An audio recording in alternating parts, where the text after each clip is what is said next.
and we kick off tonight's podcast with a bit of a hype video, and you get to see the kids being with Coach Shannon. And it's nice to see that everybody can see what it's like to be part of the Indian excitement on a Friday night. Yeah, it's just a little different here.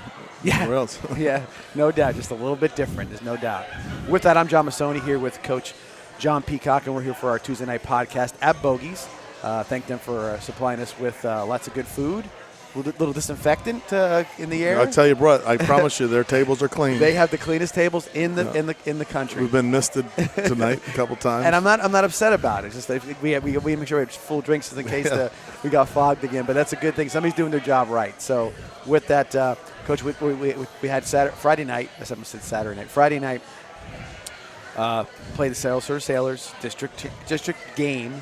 46-7 win for the Indians, and I think it probably came out as maybe as good as you could hope in regards to after a 13-day layoff. Yeah, I thought offensively we were very efficient with the football. Brooks played great. Got a lot of receivers involved, tight end involved in the passing game. Both running backs were healthy, and like we talked about, they both had about the same number of carries. Yeah, and probably about the 17, same, probably the same amount of yards around that. Alvin had one more bigger run than. Yeah, I think Alvin may have had more yards. Gator. Gator had more touchdowns. Yes. So very efficient by those two. I think they combined for 5 touchdowns. Brooks had 2 touchdowns. Was that correct? Two throwing touchdowns. Yep. And again, I thought the offensive line made some improvements. Trenton Kintai being back was a huge boost, not only just physically but mentally for our kids on the defensive side. He's a big-time leader for us, and someone that's been a leader for us, and a staple of our program for the last 4 years, really. Been a starter for 4 years. Yeah.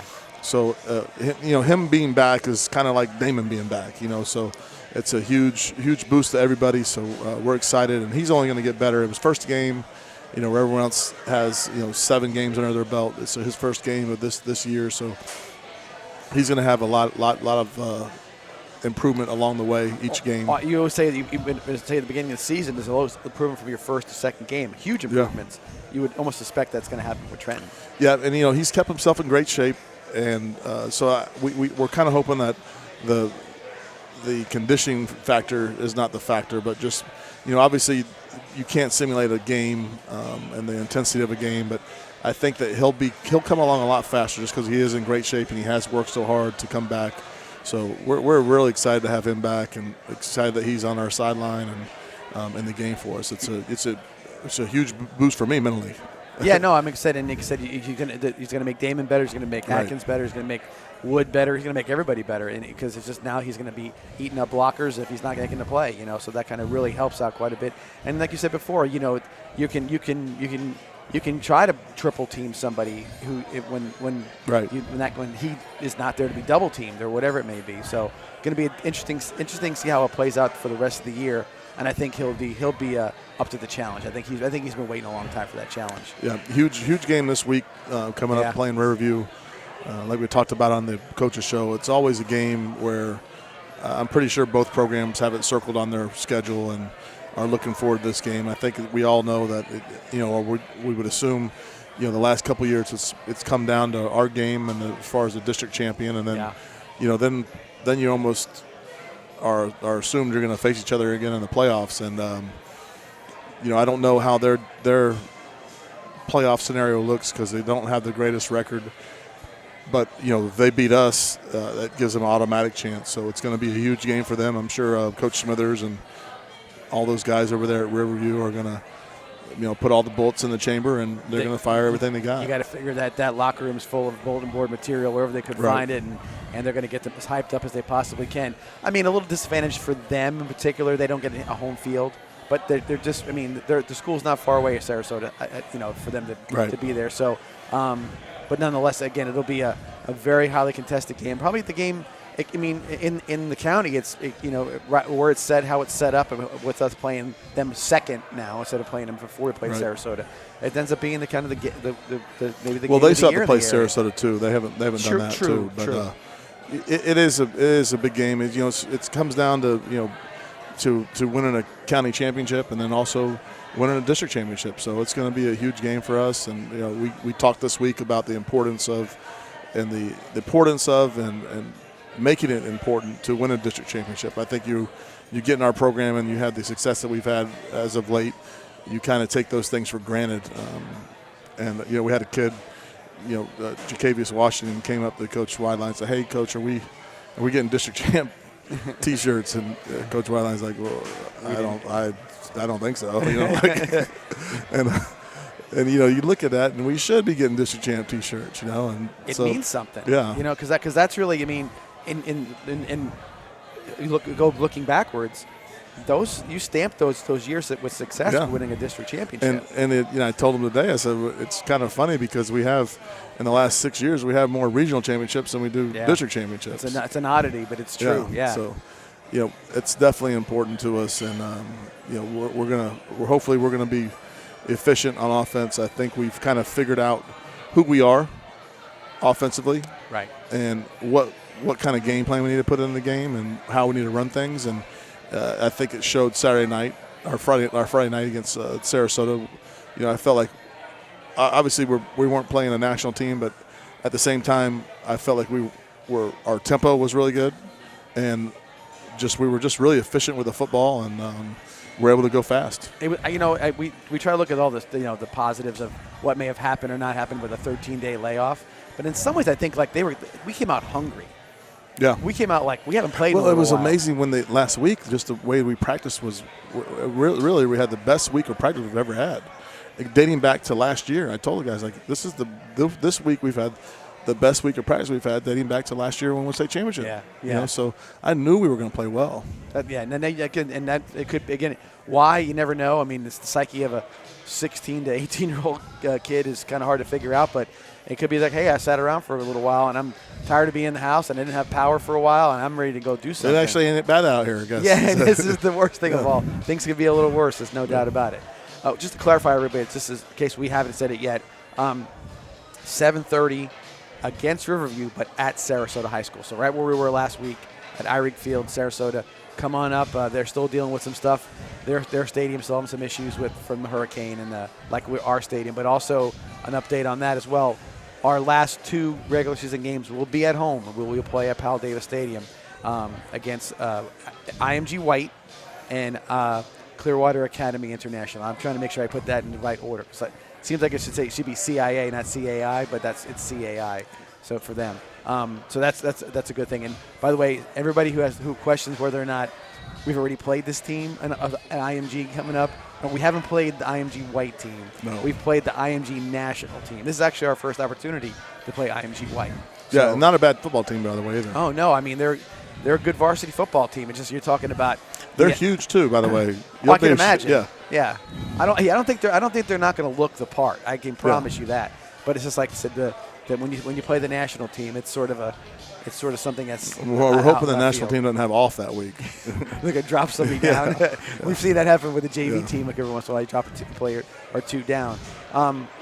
Anyway, Coach, we talked a bit about coming up for review. Anything in particular about them any players that pop off the page for you in regards to them? Well, watching them, I got a chance to actually watch them live. I watched them play the Clearwater Academy International, and obviously seen all their films. And their record is obviously not good. Right. They have 1 win, 5 losses, I think. Right. Yes. And I think you're right. One of their losses was an overtime loss to Palmetto, and then the rest of their schedule, they have a really tough schedule. Not quite as rough as ours, but it's pretty close. I mean, they scheduled some really good football teams. If they would have played their game that they missed with it was Osceola. Yeah. I mean, that would have then their schedule's really stacking up at that point. So they're not playing 0-5 teams or 1-5 teams and 0-6 teams like some teams around here, but they are playing a tough schedule, and it's when you watch them, they play really good in spurts. They play really good in spurts, and they play tough. And I think their kids play hard the entire game. I don't know. It's just kind of weird how the outcome happens, and it's weird because watching their game against the Clearwater team, it's almost like I kind of felt at times like Riverview was the better football team, and but the score didn't dictate it.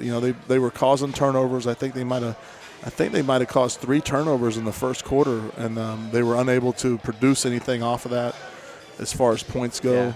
Yeah. But they have a tough defensive front. They have 2 defensive ends, the Abner twins that play really, really hard.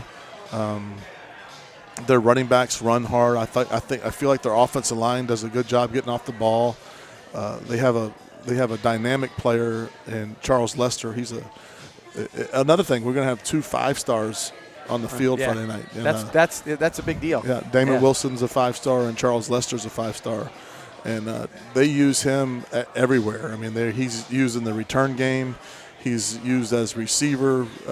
They'll put him in motion and get him the ball in the backfield.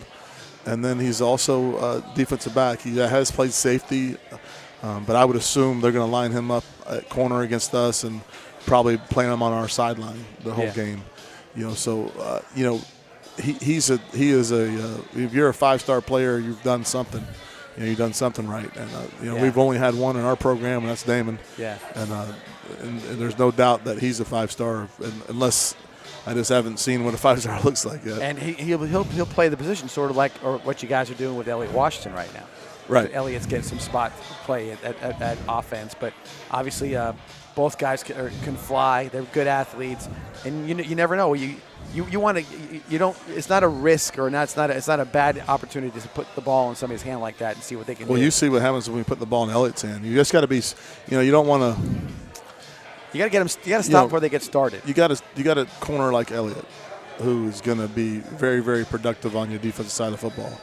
You don't want to force trying to get him the ball on offense, and lessen his production on defense. Right. But you do want to get him the ball in some situations, and hopefully it's a big play. And last week he had 1 touch and he almost broke a 80-yard touchdown. So that's kind of what we want to do with him. If he gets in the open and then it gets to kick in that speed, you see what kind of speed he has. Oh yeah, it's unbelievable. The stride is like he goes 20 yards it seems like in 3 steps. He's moving, and I'm sure Lester has the same kind of skill set. I won't be surprised when Elliott goes to college. They switch the side of the ball he plays on. Okay, I wouldn't be surprised with that. Well, because think about his size and his skill set. It lends itself to being on the offensive side of the ball. He is extremely fast. I feel like he's plays naturally on that side of the ball too. He's got great hands, so I would not be surprised if he goes to Penn State and ends up on the other side of football. 6'2", 195, wide out, runs at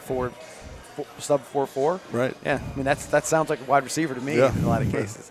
So there's no doubt about that. Again, so Friday night, big game. I hope everybody's up there, and we really need to. Except we're talking about a very well attended game at a neutral site, so it'll be kind of an interesting dynamic to be there. But I think you'll see a lot of Indian fans, and the Rams always do a good job bringing their crowd. So we're looking forwed. Yeah, I'm sure it's going to be a pretty good crowd. Obviously, I think we're pre-selling tickets Thursday at school. Got to remind our players if they want to get their parents' tickets to do that. Maybe I'll put something out on social media, but yeah, it should be a great crowd. And like I said, it's going to be a good game. It always, the Riverview, like we were talking earlier, it's almost like the Charlotte game back in the, back a couple years ago. No matter if we were a lot better than Charlotte or Charlotte was better than us, it was always a game that came down to the end. And Riverview always plays us tough.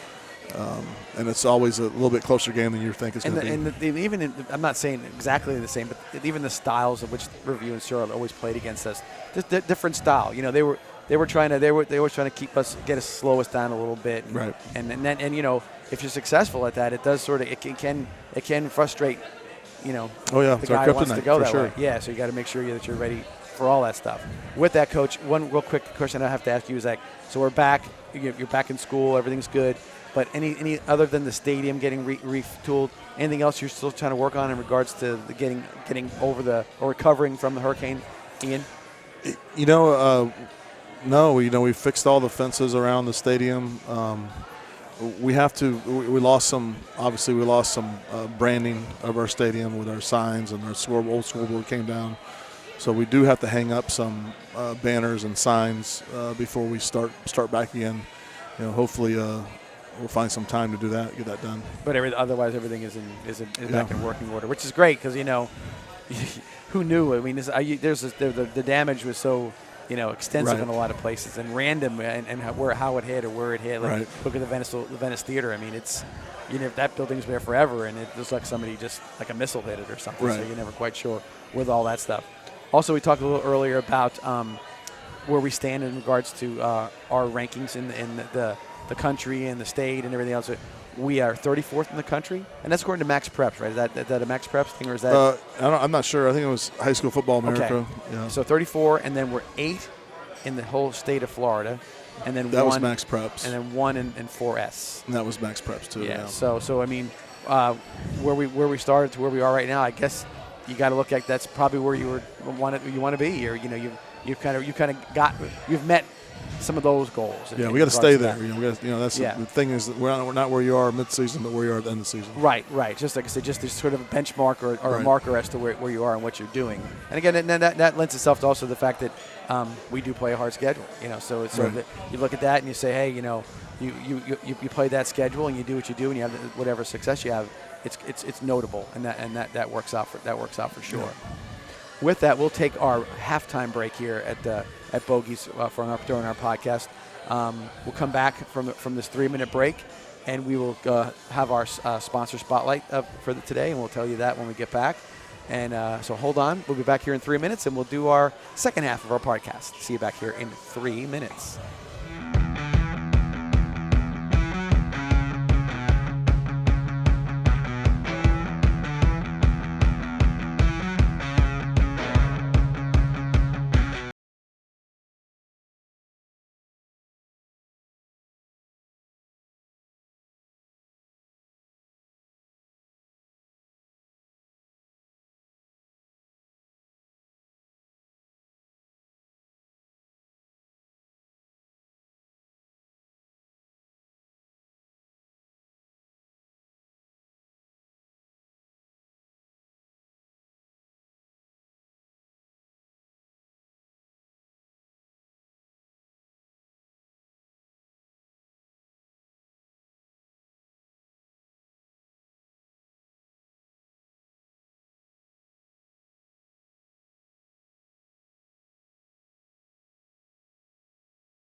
Located at 652 East Venice Avenue. Come eat in a family-friendly environment and enjoy hand-tossed pizzas made with fresh homemade pizza dough. Bogies has been open for 17 years and has been voted best wings in town several consecutive times. Inside, we feature the Venice Hall of Fame, 37 flat-screen TVs, and arcade games for the kids. Bogies of Venice, where good sports come to play. And welcome back to the second half of our podcast tonight here at Bogies. And Coach, right away, let's talk about our sponsor spotlight of tonight, which is Jenkins Chevrolet. Jenkins sort of inherited a little bit of what we were doing with the previous regime, and they followed through right with it. Yeah, they've always been a huge supporter of ours and have done some really good things for our program, and someone that we can always count on that has our back. And and they have great vehicles. Oh, no doubt. I'm a Chevy guy. That's what I'm saying. We have a lot of our coaches and families have Chevys, and that's where they purchase them, and they have a great product. Yeah, no doubt. And like I said, I just had a great opportunity to go and get my oil changed. I got 3 tires patched because I ride around mobile home parks, and I had all kinds of screws in my tires, and then got great service there. And then I had a damaged windshield from the day of the hurricane, and was set up with a situation that I was in within 10 minutes. I had an appointment ready to go for my. Yeah, I've awesome. I've taken my car there to get service, and they did a fantastic job. Yeah, no doubt. So again, thank you to Jenkins Chevrolet, everything you've done over the years, and thank you for continuing to do stuff. We cherish the opportunity to be a part of your little family there. And they do a lot of stuff around the community. I mean, even I think they give a car a year lease to the Teacher of the Year. Yeah. In Sarasota County, so they do a lot of stuff for our community, and they're heavily involved in our community. Again, it's one of those, and the dealerships have moved around different here, but they're one of the ones they've been on that corner right there, right by 776 and 41, and to recognize that that's a Chevy dealer here in town. So do an awesome job, and we do appreciate all that they do for us. So again, thank you, Jenkins, our sponsor spotlight for tonight. With that, Coach, we were kind of chatting in our commercial break a little bit about just football in general, and we mentioned a few things about college football. We're sort of at that marker in the college football season where you're starting to see where things are shaking out a little bit. We had a big game, Tennessee-Alabama, where Tennessee finally got an opportunity to get off to Schneid after, 16 in a row. Yep. And they celebrated like it. But all right, quick sidebar. I'm not a big fan of the rip the goalpost down and take it to the streets when you win an SEC game, at a regular season game. It kind of lends itself to like, that's how rare it is that you're going to make that big of a deal at it. I don't want to be casual about a victory like that. I wonder how many cars they hit with that thing. Who knows? It was in a bar. They said that they took it inside of a bar. I think I know the bar they went to. I think I've been there before, but I don't know. Those things are big and heavy. They had to hit some cars with it. Then they threw it in the river after it was all said and done. Because we moved our goalpost that was down a couple weeks ago. That's a heavy thing. Yeah. It's very awkward. But I'm like, I always felt like, when you win that game, you should celebrate. But that's like off the charts. Yeah. And, it's like, and listen, Alabama is a dynasty. I mean, we know that. But you didn't beat the Buffalo Bills. Well, that's what Nick Saban said. He said, hey, if you beat Alabama, you tear the goalpost down, you take it down the street in your town, and you throw it in a river. He said, in Alabama, we win a football game. It's just another Saturday. Yeah, you didn't win it by enough. Yeah. It's how can you do it with more style or whatever else? So I think I'd rather be on that side of the equation. Right. You don't want to be the losing team, and that's it. But listen, you're going to lose football games in a season, especially in college football. You're going to lose. You play, especially when you play in the Power 5 conferences. So that's it. It's going to happen. I will say one thing too. Fortunate enough to get home in time after the LSU Florida. Not my favorite. Thing that happened that night either, but I saw Utah play USC, and that game was, if it was a SEC or a Big Ten game that was on at 3:30 in the afternoon, they still be talking about it. Yeah, phenomenal football game. Really good to see that those teams. They took it right. Both teams so emotional after the game. The wins and the losses were, for on each side, they both took it hard. It was what a great football game. And This past Saturday was a marker for me to say that's what college football, that's why you watch for that kind of a weekend, those kind of games. With that, I'll segue into the idea that we went 3-2 on our picks last week. And I don't know if you've got picks, but I got picks. I'm going to do. I like this sort of me agreeing or not agreeing. Okay, with you. So last week we were 3-2. We lost to Bama. We lost the Florida game. Yeah. And we won the Georgia over Vandy, and we won the Kentucky over Mississippi State, and we won Air Force over UNLV. Yeah, and I did notice that. I saw the score. I was like, okay, they are taking care of business there. Yeah. That was good, yeah. So this week I'm going Syracuse plus 13.5 over Clemson. Okay. Syracuse always plays them tough. Undefeated Syracuse, too. And they're playing really good. Yeah, they are. I'm going Notre Dame minus 25 over UNLV. Okay. I think UNLV is not very good. I think Notre Dame needs to put a whooping on somebody, too. Yeah. And I'm going Mississippi plus 2 over LSU. Yeah, I think if looking at that game as well, that's an old rivalry. That was LSU's big rival back in the day, and Mississippi is a good football team, and to only get to give in 2, or they're getting 2. They're getting 2. See, that's ridiculous for me. Because LSU, I mean, I think they're a decent football team, but I don't know if they're consistent. Right. They're what they do. They're not consistent at all. I'm taking Mizzou -14 over Vandy. Yeah. Again, I just don't think Vandy's very good and has any kind of pass rush. And they didn't show any kind of offense in the last. They had a little a spurt against Mississippi a couple weeks ago, and that's about all.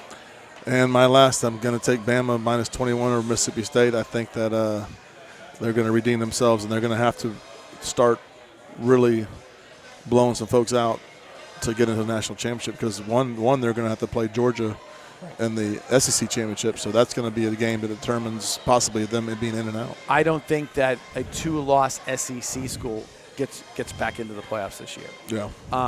I think I'm not nothing, but I think that looking at the SEC, it's very top heavy as far as you got the. Now, is Tennessee on Bama's side?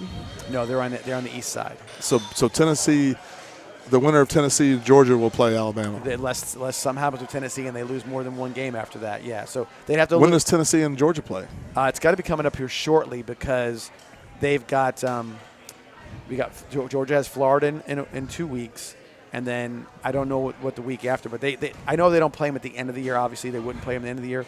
So it would be in the next 2 or 3 weeks after that they would play. I bet they play right after the Florida-Georgia game. It might be, because Florida goes out and plays A&M the next week, so there's no easy game, and I think that Georgia has kind of taken all the kind of the lower level. Well, that might be good for Florida. They might be looking ahead to that. Listen, anything is possible, especially in a rivalry game like we even spoke about with us in Riverview and anything like that. But in this case, the inconsistencies that Florida have, I think Georgia's going to come out and just. If Georgia played like they played last year, they kind of let Florida kind of play and stick in the game, and then make a mistake, and then we'll capitalize, and then it's a. But we'll see. Like I said, anything can happen, but I'm not too feeling too good about that one in the long run. So we'll see what happens. But I think you're right. Alabama. I think Nick Saban's going to look at his team in the eyes this week and say, "Hey guys, we lost one. We can't go out there and lay eggs anymore. Right. We can't, because you think about it. If Quinn Ewers, the quarterback at the time for Texas, didn't get hurt in that Alabama game at home, Texas might have beat Alabama. Yeah. And so there's and A&M had a chance to get it in the end zone. So there's been potentially they could have, I wouldn't say they would, but there could have been 3 losses, and I think maybe the slap in the face is Tennessee to kind of straighten them out, because they do have lots of talent. That running back Gibbs, kid is. Yeah. Georgia Tech. How I know he went in the portal, whatever he did, but that kid is good. He's really good. So he's something. He really is something to sort of think a lot about. So again, that's our picks for this week. I'm in agreement, Coach. I think I like every one of those picks in particular. The 21 worries me a little bit, because Mississippi State can score points. Leach is that guy who likes to throw it up there. But it's also a deal where they can go ahead and unload their pass rush too. Yeah. I don't know if their run game is good enough to. Well, he doesn't care too much about running the ball. I know. He likes to be that guy who's sort of out there doing his thing and kind of hitting it all strides and whatnot. Let's tack back to the Indians a little bit. Rivalry game coming up. You said the kids know each other, everything else. Do you feed that energy as far as getting them psyched up, or do you kind of trying to keep their energy level low? I think they get excited for local games. Like I talked about last week, because we hadn't played any local teams yet, and I think they were excited to play Sarasota. They knew kids on that team, and I think they're equally excited this week to play Riverview, because they know a lot of players on the Riverview team. Sure. Again, the game is at Sarasota High School, but we are playing Riverview at 7:30 on Friday. 2 5-star athletes on the field, which I can't remember last time anyone locally had a 5-star athlete. See, I don't think we have since they started doing the stars. Yeah, I'm trying to think of myself. You're right. Who would have been a 5-star? We're probably missing someone, but I don't. Was Mike Bellamy a 5-star? I'm not sure they had stars then. It could have been, because ESPN has sort of been well, maybe no. Did they put the star thing in place, or is that more of a? No, it's another thing. But regardless, we have 2 of them on the field Friday night, and a 4-star. That could possibly be a 5-star later with Elliott. Yeah. And he's playing the way he's playing. I would think that he would get his 5th star here shortly. No, I mean, and these games coming up, this is where the spotlight gets brightest. Yeah. You're kind of coming to the end of the season. Everybody's seeing things. You're rounding into where you're headed, maybe in the postseason. So, yeah, it's a lot. There's a lot to be rolled out, and things that can potentially change. So a lot of good athletes. It's going to be a good football game. Like we said, it's a rivalry game.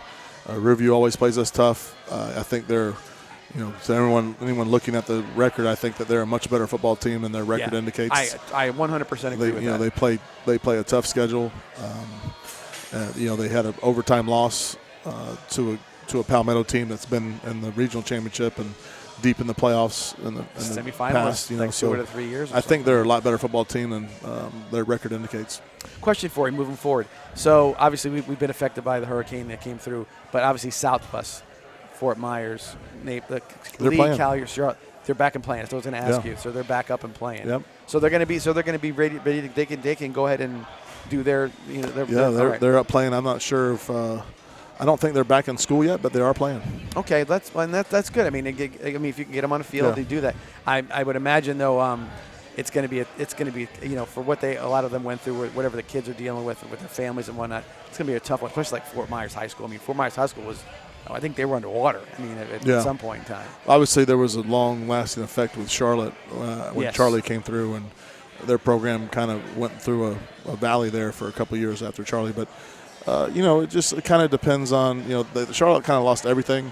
I don't think it's that bad in the Naples area where everyone lost their stadium, and I mean Charlotte lost everything. They had to restart everything with a new stadium. They totally had to knock it down. Gone. I mean, they were right in the path of that. They had to build a new school, so I'm not sure it's that bad, but there probably is a lot of work that needs to be done. Prayers for those teams and those schools down there, but they are back at it. So that's a positive thing. At least the kids didn't lose their senior year or junior year or whatever it may be playing football. Yeah, no doubt. Because you wonder how it's going to roll out and the effect and hopefully they can rally around that stuff. Because high school football, we see it on Friday nights here in Venice all the time. It means a lot to people in town to come and see the kids are rooted on and they wear their colors. And everywhere in the state, I'm always looking at I watch the news from Tampa. I watch this Friday Night Football highlights. So everybody is focused on that.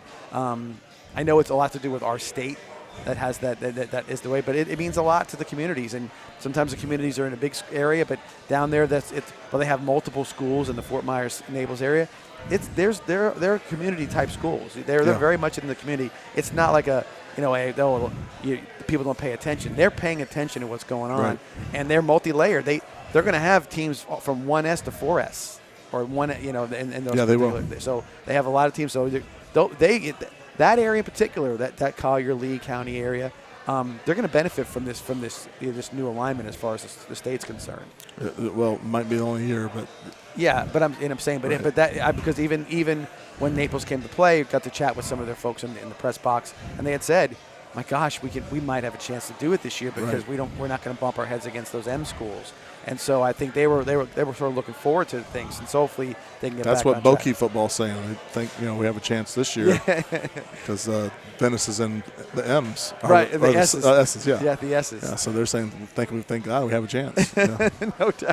No doubt. And like I said, so hopefully, like I said, they can get everything back on track. Like I said, it's glad to hear that they are back on track with everything that they're doing and their stuff. Yeah. Speaking of back on track, but one more thing about the Indians, you got everybody sort of like I said, heading towards the culmination of the season.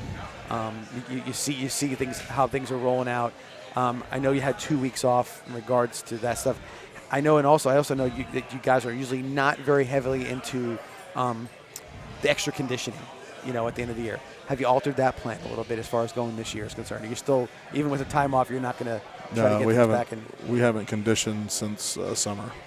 Yeah. So we expect our players to practice hard, and we don't line up and run unless we do line up and run if they upset me by doing something that they know they're not supposed to do, or simple stuff like turning in your laundry correctly, it's like that. Now we do some punishment stuff. We haven't done that in a while either, though. I mean, we haven't. we haven't conditioned in a while. I think the last time we conditioned was after one of our games where someone forgot how to turn their laundry in. Yeah. But that's about it. Well, that's good. That's good. And I was talking to somebody not long ago, and I guess they might have heard us talk about some things on the show here, and they sort of is Coach serious that they only practice from 2:45 to 4 o'clock? And I said, yeah. I mean, that's not a fib. We were off. Last Wednesday we were off at 3:45. Okay. When we got on at 2:45. Then you said that. I guess that would be the indicator of a good practice. Great practice. If you're the sooner you're off, usually the better practice you have. The more crisp it is, the more upbeat it is, the more a lot of a sense of urgency there was. So typically some of our best practices are when we have the threat of rain, and we have to hustle from this period to this period, this period, this period. Usually becomes one of our best practices, and usually the shorter the better. Well, I haven't thought about it when we were talking about before. I'm like, the attention span on a practice football field. When let's say you 2:45 are out there, and as a kid, I'm here to 5:15 no matter what I do. It's going to be 5:15, and that's not the case with us. You think maybe they mentally take some time off in their head, like it's hot out here. I would take some mental time off in my head too if you're out there 5:15. Yeah, but back in the day, if the longer you practiced, the better it was, right? Oh, we had some days 5:30. Right. 2:15 to 5:30. Yeah, I mentally couldn't do that. I went to that All-Star game, and I mentally couldn't do it. I'm out. Mentally, I'll spot the ball for y'all. I'm out here. Yeah, but you think about it too. It's like they got a lot going on in their lives. The kids do. Everybody does in some ways. And then if you're getting your work done, and you can get home and get to practice, eat your dinner with your family, or whatever it may be. Your homework. It's really got to be a positive situation. And I think also they say to themselves, man, if we do this right now. Well, what's an hour and a half times 5 times 15? That's a lot. Yeah, it's a lot. It's a lot. Yeah. And then they said, and in a situation where you got your games are going to be fatiguing and they're tough, and it's right. We're just now. So it's October 18th, and finally this cold front that I've been waiting for is arriving as we're speaking right now, and so now we're finally going to get some cooler weather. Nothing crazy cold, but cool enough. And now you're not sweating. Oh, I already know tomorrow's going to be a great practice because it's going to be cool out. Right. It's going to be great. Other than we'll probably have to run because people are going to come out there and try to wear some silly stuff, but it'll be a great practice. So the mindset of that, if they know they're going to wear, are they just testing you, or are they just seeing that? Well, I don't know. I think it's a combination of they're testing me. I wonder what he's going to let us get away with, and then. I guess I can't get away with that anymore. Yeah, but they'll take the chance. They'll chance it. Well, there's something. I guess there's just something. Like your kid. There's something to it. Just like your kid. Like my daughter's going to chance everything she gets. Let's see if Daddy lets me do this. No. No, it ain't happening. Yeah. And I know it's funny because usually it's. I always wonder if they think maybe they won't see me. Is it like, I'll put this on here? I don't know. I don't think. I think they know. It's crazy. We'll deal with stuff like before the game, like. I hear a kid, I see something going on, like, I wonder if he's really going to try to do that. And you hear another kid say to him, as soon as Coach Peacock sees that, he ain't letting that happen. Right. And I'm just like, wait, are you really trying to do that? Special towels, 5 pairs of socks. I've seen all kinds of stuff. And they just look at you like, what? What? Okay. It's just. Yeah, no doubt. Yeah. Hey, and I know one thing we didn't talk about as well. Back-to-back, same place on the road, but we've always talked about how well the team travels. Yeah, we did a great. Always seemed like they're super focused on a travel day. Did a great job last week. I expect the same. This week we've always, that's our thing is we've always really been a really good away team and travel and focus and just because it's just so much bang bang bang bang bang bang and it's always not so familiar and they kind of have to pay attention to what's going on. So I expect the same thing this week. Yeah, like I said, that's another thing I brag about. I'm like, hey, if anybody gets a chance to watch us travel, it's a really cool scenario because those kids they're locked in, they're focused, and they know what they it's like going on a business trip. Like they know what they got to do, and it's good to see that is the case. Yeah, they were jumping on the bed last week. They're sitting at the door with their bag in their hand. I'm like, we got 10 minutes. I was like, I guess go ahead and load the bus. Sit there for 10 minutes. They're good to go, right? Yeah. That's good. Well, Coach, another podcast are come to the end, and I look forward to, again, everybody, one more reminder, Friday night, Venice plays Riverview, but at Sarasota High School, Eyrig Field. Same place as last week, just a different team. We'll be on the same sidelines, same uniform combo, or are we going different? Oh, we have a new one this week. One this week. We'll figure out. We'll see when we get there. It'll be good to see. And again, hopefully we'll pack the house on our side, and it'll be a fun night of football up in Sarasota. Coach, thanks for being here again tonight. Thanks for you guys for watching us on our podcast tonight. We'll see you Friday night at Eyrig Field, and go Indians. We'll see you here next week. Have a good night.